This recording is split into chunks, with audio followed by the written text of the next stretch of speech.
Scanner ആണോ cash ആണോ? Scanner ആണ് മാഡം.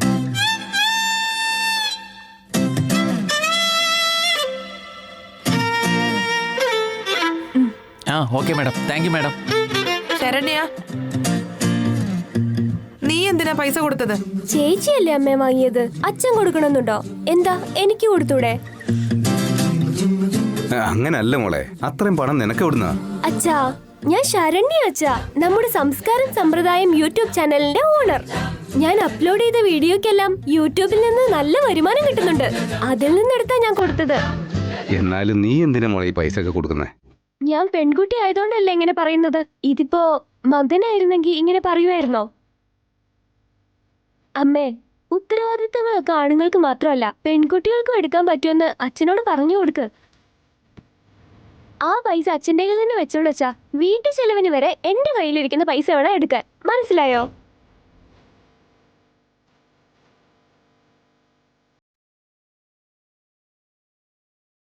നിങ്ങൾ അനന്യയോട് ഒരു തവണയെങ്കിലും കാര്യങ്ങൾ സംസാരിക്കും.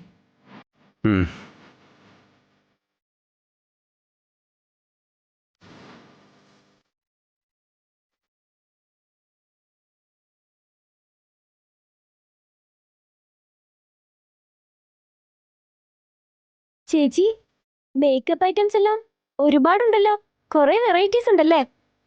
അതുകൊണ്ടല്ലേ ഞാൻ ഓർഡർ ചെയ്തേ. ഇതിന് എത്രയായെന്നറിയോ? ഓർഡർ ചെയ്യുമ്പോൾ പിന്നെ റേറ്റ് കാണാതിരിക്കോ? അതിനൊരു 10,000 ആവുമെന്ന് തോന്നുന്നു. കൊടുത്തില്ലേ? അല്ല ചേച്ചി, എന്തിനാ? ദിവസത്തിൽ 2 തവണയെങ്കിലും ഈ വീഡിയോ കാണുന്നുണ്ടല്ലോ. അവരുടെ ചടങ്ങുകൾ അത്രയ്ക്ക് ഇഷ്ടപ്പെട്ടോ? അവരുടെ ചടങ്ങും കോപ്പൊന്നും കണ്ടിട്ടല്ല. ഞാൻ കാണുന്നത് ആ ഫംഗ്ഷൻ അല്ല, ആ ആംബിയൻസ് ആണ്. അവിടെയുള്ള ആളുകള്, അവരെല്ലാം ഉടുത്തിരിക്കുന്ന സാരികള്, മാച്ചിങ് ബ്ലൗസ്. ദാ ആ പെൺകുട്ടി നോക്കിയേ, കൂടിപ്പോയ ഒരു 10 വയസ്സുണ്ടാവോ. അവളുടെ മഞ്ഞ നീരാട്ടിന് തന്നെ അവർ ഇത്രയധികം പൈസ ചെലവ് ചെയ്യുന്നുണ്ടെങ്കിൽ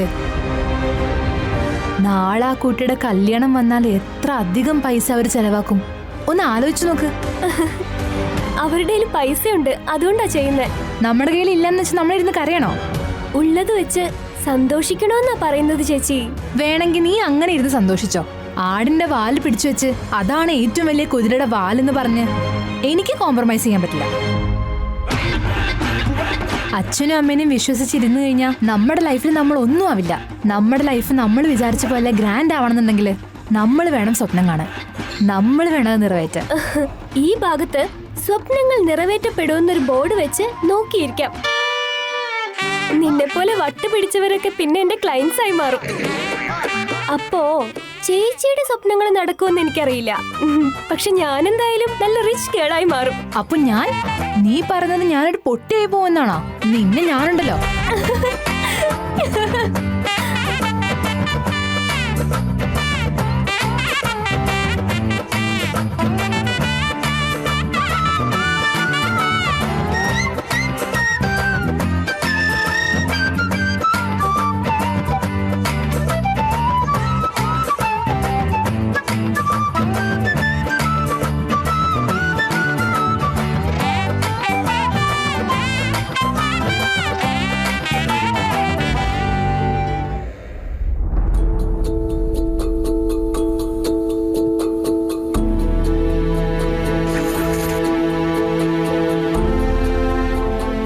പ്രീതി, കുറച്ച് വെള്ളം കൊണ്ടുവരുവോ?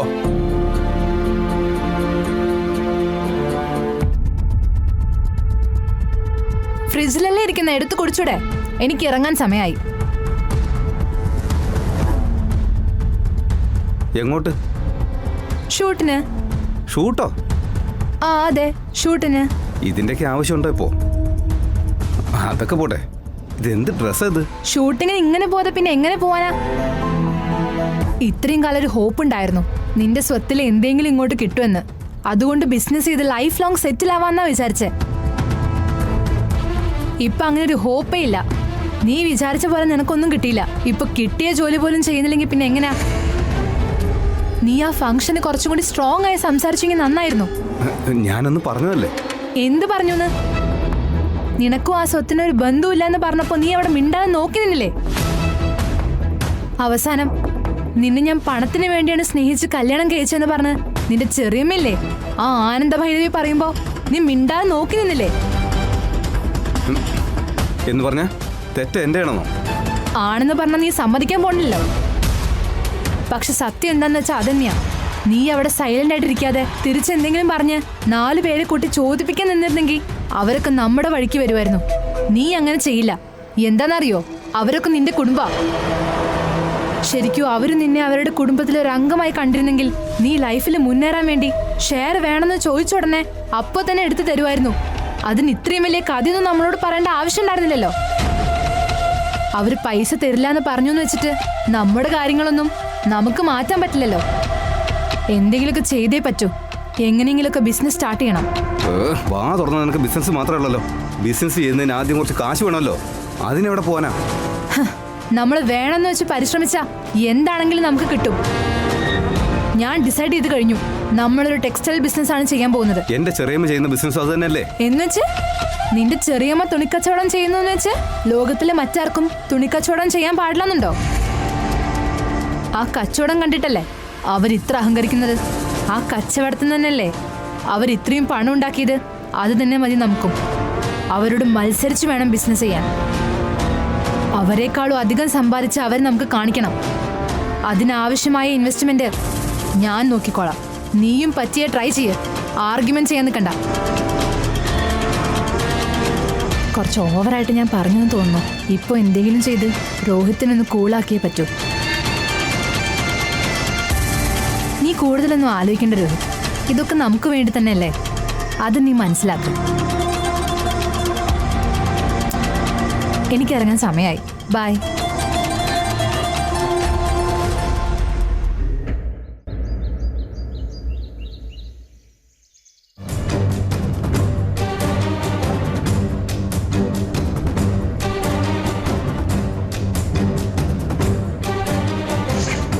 ഞാനിനിപ്പോ എന്തൊക്കെ പറഞ്ഞാലും നിങ്ങൾക്ക് ആർക്കൊന്നും മനസ്സിലാകാൻ പോകുന്നില്ല.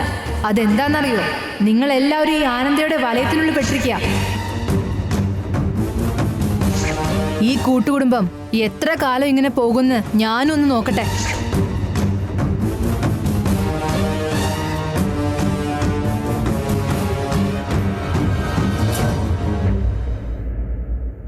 ആനന്ദ, കഴിഞ്ഞ കാര്യങ്ങളെ ഓർത്ത് നീ വെറുതെ ആലോചിച്ചുകൊണ്ടിരിക്കുകയാണോ? എന്തുകൊണ്ടാണ് ഇങ്ങനെയൊക്കെ സംഭവിക്കുന്നതെന്ന് ആലോചിക്കുമായിരുന്നു ഞാൻ. നമ്മുടെ രോഹിത് പ്രീതിയെ സ്നേഹിച്ച് നമുക്കാർക്കും ഒട്ടും താല്പര്യമില്ലെന്ന് പറഞ്ഞിട്ട് കൂടി നമ്മുടെ ആരുടെയും വാക്ക് കേൾക്കാതെ പ്രീതിയെ കല്യാണം കഴിച്ചു. സാരമില്ല, എന്തായാലും നടന്നു കഴിഞ്ഞു. എപ്പോഴെങ്കിലുമൊക്കെ അവന് കാര്യങ്ങൾ മനസ്സിലായിക്കോളും. എന്തെങ്കിലും അവൻ കാര്യങ്ങൾ മനസ്സിലാക്കിയാൽ മതിയായിരുന്നു. പക്ഷെ അവൻ ഇപ്പോഴതൊന്നും മനസ്സിലാക്കുന്നില്ല. അതിന്റെ കാരണം നമ്മുടെ രോഹിത് മാത്രമല്ല ആനന്ദ, അവന്റെ ഭാര്യയിലെ ആ പ്രീതി. അവൾക്ക് തുടക്കത്തിലെ നമ്മുടെ ഈ വീട്ടിലെ പണത്തെക്കുറിച്ചായിരുന്നു ചിന്ത. വേറൊരു കാര്യത്തെക്കുറിച്ചും അവൾക്ക് ചിന്തയുണ്ടെന്ന് എനിക്ക് തോന്നുന്നില്ല. പണത്തിലൊക്കെ എന്താ ഉള്ളത്? അവന് ശരിക്കും പണം കൊടുത്താ അവനാ പണം കൊണ്ട് രക്ഷപ്പെടുമെന്ന് എനിക്ക് ഉറപ്പുണ്ടായിരുന്നെങ്കിൽ സ്വത്തിന്റെ പങ്ക് മാത്രമല്ല, നമ്മുടെ കയ്യിലുള്ള ഈ സ്വത്ത് മുഴുവൻ ഞാൻ അവന്റെ പേരിൽ എഴുതി വെച്ചേനെ.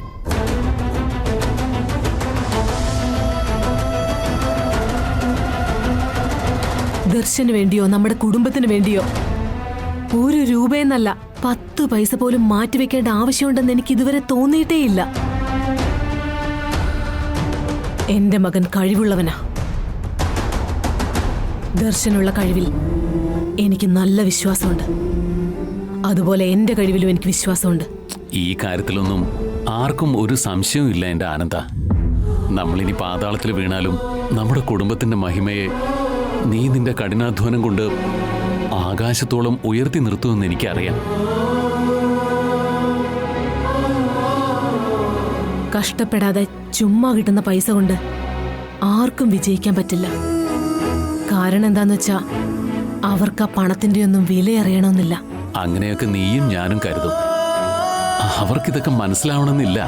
അവർക്ക് ഏതെങ്കിലും ഒരു ബിസിനസ് തുടങ്ങണം, പെട്ടെന്ന് തന്നെ സക്സസ് ആവണമെന്നാണ് വിചാരിക്കുന്നത്. പ്രീതിയുടെ ആഗ്രഹവും അത് തന്നെയാ. നമുക്കിഷ്ടമല്ലാത്ത കല്യാണം അവൻ കഴിച്ചു എന്ന് പറഞ്ഞ് ചേട്ടനും ചേച്ചിയും എല്ലാം ഇപ്പോഴും വല്ലാതെ വിഷമിക്കുന്നുണ്ട്. ഈ സമയത്ത് ഇപ്പൊ വീണ്ടും സ്വത്തിൽ പങ്ക് വേണോന്ന് പറഞ്ഞ് വഴക്കുണ്ടാക്കി അവരുടെ മനസ്സിനെ വീണ്ടും വേദനിപ്പിക്കുക. ഈ അവസ്ഥയൊക്കെ മാറി എന്നാ ഒരു നല്ല കാലം വരുന്നേ? എനിക്കതറിയില്ല. എല്ലാവർക്കും ധൈര്യം പകർന്നു കൊടുക്കുന്ന നീയ് ഇങ്ങനെ തകർന്നു പോയാൽ എങ്ങനെ ശരിയാവും ആനന്ദ? ചേട്ടനും ചേച്ചിക്കും ആരാ കരുത്ത് കൊടുക്കുക?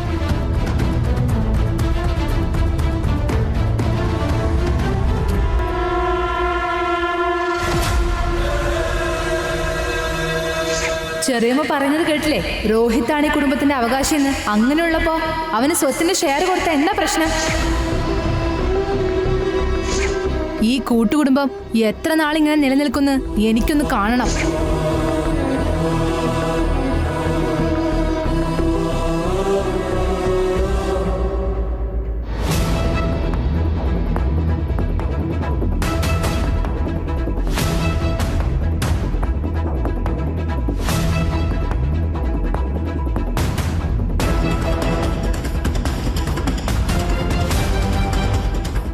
ഇത്ര നേരം എവിടെ പോയിരിക്കായിരുന്നു ദർശൻ? കുറച്ച് ജോലി ഉണ്ടായിരുന്നു, ഞാനൊന്ന് പുറത്തു പോയതാ വല്ലേച്ചാ. ഫ്രഷ് ആയിട്ട് വായോ മോനെ, നമുക്ക് ഒരുമിച്ച് ഭക്ഷണം കഴിക്കാം.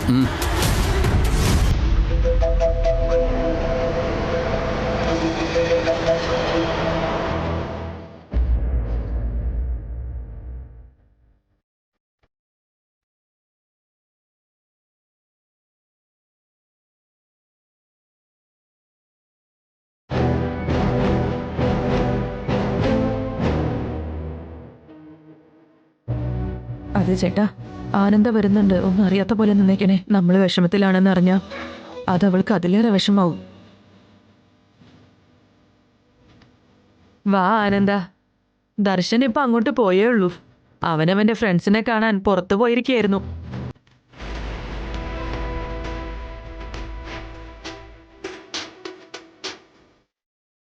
ചേച്ചിയുടെ കണ്ണുനീരും മറയ്ക്കാനായിട്ട് ഒരുപാട് കഷ്ടപ്പെടുന്നുണ്ട്. ചേച്ചിയുടെ മനസ്സിലുള്ള വേദന എങ്ങനെയൊന്നും മറച്ചു വെക്കാൻ പറ്റില്ല ചേച്ചി.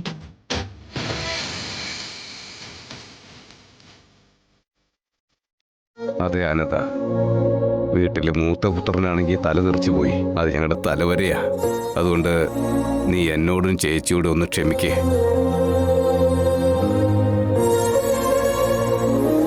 ചേട്ടൻ എന്തിനാ ഇപ്പൊ മാപ്പൊക്കെ ചോദിക്കുന്നേ? ചെയ്തു പോയ തെറ്റ് ഒരിക്കലും തിരുത്താൻ കഴിയില്ലടാ. പക്ഷെ ഒരു തെറ്റ് തെറ്റാണെന്ന് അറിഞ്ഞതിന് ശേഷം സമ്മതിക്കുന്നത് ഒരു തെറ്റല്ലല്ലോ. ഓരോരോ വയസ്സിൽ നടക്കേണ്ട കാര്യങ്ങൾ അതാത് വയസ്സിൽ തന്നെ നടക്കണമെന്ന് പറയും. അതുകൊണ്ട് ആ പഴയ കാലത്തുള്ള ആളുകൾ കല്യാണപ്രായം ആവുമ്പോൾ തന്നെ ആണായാലും പെണ്ണായാലും പെട്ടെന്ന് തന്നെ കല്യാണം കഴിച്ചു കൊടുക്കും.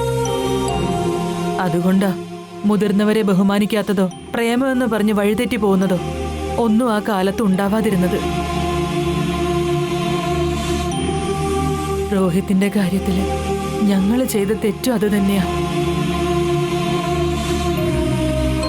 നീ വളർത്തി കണ്ണിലെ കൃഷ്ണമണി പോലെ സൂക്ഷിച്ചുകൊണ്ടിരിക്കുന്ന ഈ കൂട്ടുകുടുംബത്തിന്റെ മതിപ്പും മര്യാദയും ഒക്കെ അവൻ കളഞ്ഞു കുളിച്ചില്ലേ ആനന്ദ? അതുകൊണ്ടാ ഞങ്ങളോട് ക്ഷമിക്കാനായി നിന്നോട് പറഞ്ഞത്.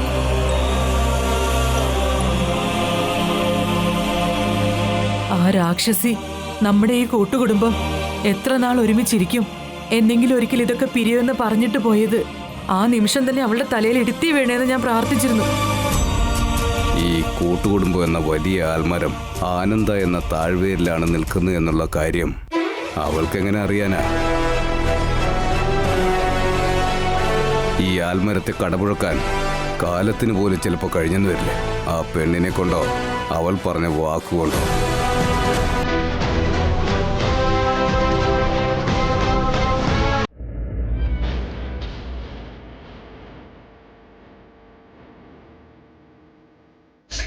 ഫസ്റ്റ് ഡേ നമ്മുടെ കാര്യം നിന്റെ അമ്മയോട് പറയും. സെക്കൻഡ് ഡേ മുഹൂർത്തം കുറിക്കട്ടെ.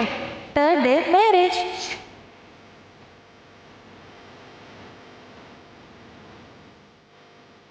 ചേട്ടൻ ലവ് മാരേജ് കഴിച്ചു. അവർ ഹാപ്പിയായി നമ്മുടെ കുടുംബത്തോടൊപ്പം ചേർന്നിരുന്നെങ്കിൽ അതെങ്കിലും പറഞ്ഞ് ഞാനും ലവ് മാരേജ് ചെയ്യാമെന്ന് പറഞ്ഞ് സമീറയുടെ കാര്യം പറയാമെന്നാണ് വിചാരിച്ചത്. എന്നാൽ ഇതെല്ലാം കൊളായല്ലോ ഇപ്പോൾ. സമീറയുടെ കാര്യം ഞാൻ എങ്ങനെയാണ് അമ്മയോടൊന്ന് പറയാം? അമ്മയോടും അച്ഛനോടൊക്കെ എങ്ങനെ ഇതൊന്ന് പറഞ്ഞ് സമ്മതിപ്പിക്കുക? ആനന്ദ, രോഹിത്തിന്റെ കാര്യത്തിൽ നടന്ന തെറ്റ് വീണ്ടും നമ്മുടെ വീട്ടില് ഒരിക്കലും മറ്റൊരാളുടെ കാര്യത്തിൽ സംഭവിച്ചുകൂടാ. ഞങ്ങള് ചെയ്ത തെറ്റ് നീയും ചെയ്യരുത് ആനന്ദ. ചേച്ചി പറഞ്ഞു വരുന്നത് എനിക്ക് മനസ്സിലാവുന്നില്ല. നമ്മുടെ ദർശനെ കുറിച്ചിട്ട് അവള് പറഞ്ഞുകൊണ്ടിരിക്കുന്നത്.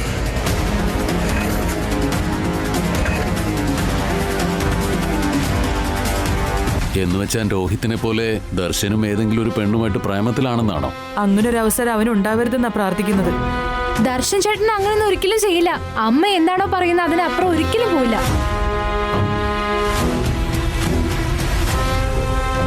അങ്ങനെയാണെങ്കിൽ ദർശൻ മോന് നല്ല ബന്ധം നോക്കി നിങ്ങൾ തന്നെ കല്യാണം കഴിപ്പിച്ചു കൊടുത്താ ഈ വിഷമൊന്നും ഉണ്ടാവില്ലല്ലോ മാഡം.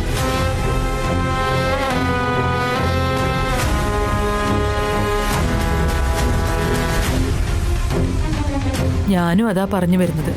അവന് ബഹുമാനം കൊടുക്കുന്ന, നിന്റെ അഭിപ്രായത്തെയും മാനിക്കുന്ന ഈ കൂട്ടുകുടുംബത്തിന്റെ മതിപ്പും മര്യാദയും നിനക്ക് ശേഷം സംരക്ഷിക്കാൻ കഴിവുള്ള നല്ലൊരു പെൺകുട്ടിയെ ദർശനുമായി കല്യാണം കഴിപ്പിച്ചാൽ നന്നായിരിക്കും ആനന്ദ. എന്താ പറയുന്നേ? ചേച്ചി പറയുന്നതൊക്കെ ശരിയാണ്. പക്ഷേ പെട്ടെന്ന് കല്യാണക്കാരിയൊക്കെ പറഞ്ഞ എനിക്കിപ്പോ കല്യാണമൊന്നും വേണ്ട, അങ്ങനെ നിന്നോട് പറയുന്ന നീ പേടിച്ചിട്ടല്ലേ? അവനോട് ഞാൻ സംസാരിക്കാം, കല്യാണത്തിന് സമ്മതിപ്പിക്കുകയും ചെയ്യാം.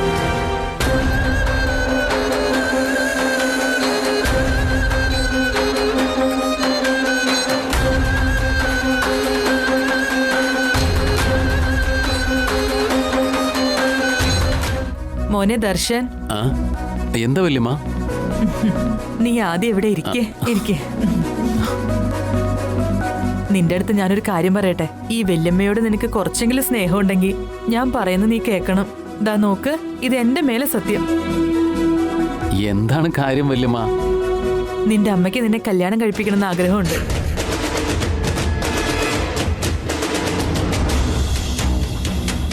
ഇത്ര പെട്ടെന്ന് എന്തിനാ കല്യാണം എന്നൊക്കെ പറഞ്ഞ് വേണ്ടാന്നൊന്നും ചാടിക്കറി പറയരുത്. അമ്മ എന്നെ കല്യാണം കഴിപ്പിക്കാൻ ആഗ്രഹിക്കുന്നോ? അതെ മോനെ, നിന്റെ അഭിപ്രായം എന്താണെന്നറിയാൻ വേണ്ടിയാ എന്നെ ഇങ്ങോട്ട് അയച്ചത്. നിനക്ക് ഇഷ്ടക്കുറവൊന്നുമില്ലല്ലോ. കല്യാണക്കാരി ഇപ്പൊ അമ്മ തന്നെ പറഞ്ഞ സ്ഥിതിക്ക് ഇതാണ് ശരിയായ സമയം. സെമിറയുടെ കാര്യം ഇപ്പൊ തന്നെ പറയാം. എന്താ മോനെ ആലോചിക്കുന്നത്? അമ്മയുടെ ഏതെങ്കിലും വാക്ക് ഞാൻ പാലിക്കാതിരുന്നിട്ടുണ്ട് ഇതുവരെ. അമ്മയുടെ ഇഷ്ടം തന്നെ. എനിക്കറിയാം മോനെ, നീ ഇങ്ങനെയേ പറയുള്ളൂ എന്ന് എനിക്കറിയാം. എന്റെ പൊന്നു മോൻ.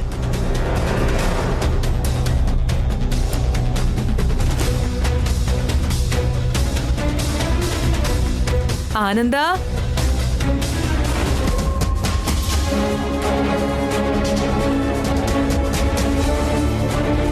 ആനന്ദ, നീ ശരിക്കും ഭാഗ്യം ചെയ്തവളാ ആനന്ദ. അതുകൊണ്ടാ നിന്റെ വയറ്റില് ഇത്രയും തങ്കപ്പെട്ടൊരു മോൻ ജനിച്ചത്. എന്ന് വെച്ചാൽ അവൻ കല്യാണത്തിന് സമ്മതിച്ചു. ചേട്ടാ, ചേച്ചിയുടെ സന്തോഷം കണ്ടാ മനസ്സിലാവുന്നില്ലേ?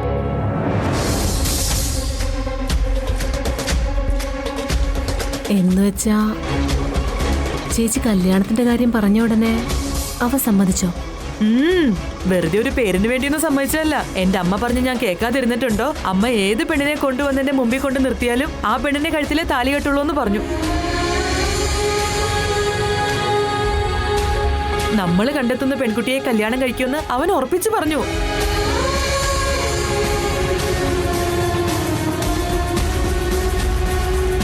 എന്തേലും ചെയ്തിട്ട് സെമീറയുടെ കാര്യം എന്തായാലും അമ്മയോട് പറഞ്ഞു പറ്റും.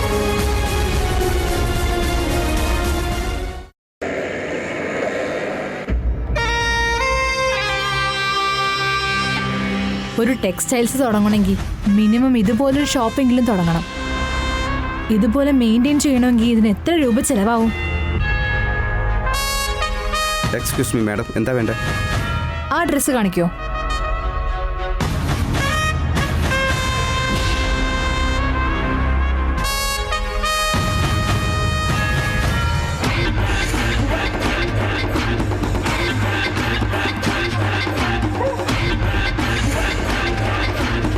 സാറിനോട് ഇത് അർജന്റായിട്ട് പറഞ്ഞേ പറ്റൂ. സാറേ, എന്താടാ? സാർ ഒരു മിനിറ്റ് ഒന്ന് പുറത്തേക്ക് വന്നേ. എന്തു പറ്റി? അത് എണീറ്റ് വന്നു കഴിഞ്ഞാൽ ഞാൻ പറയാന്നേ. ഓ, എന്താ കാര്യം വെച്ചൊന്ന് പറയടോ. നടക്ക്. ഒന്ന് വാ സാറേ. സാറേ ഒന്ന് വന്നേ. എന്താടോ? സാറേ, ആ നിൽക്കുന്ന പെണ്ണിനെ കണ്ടോ?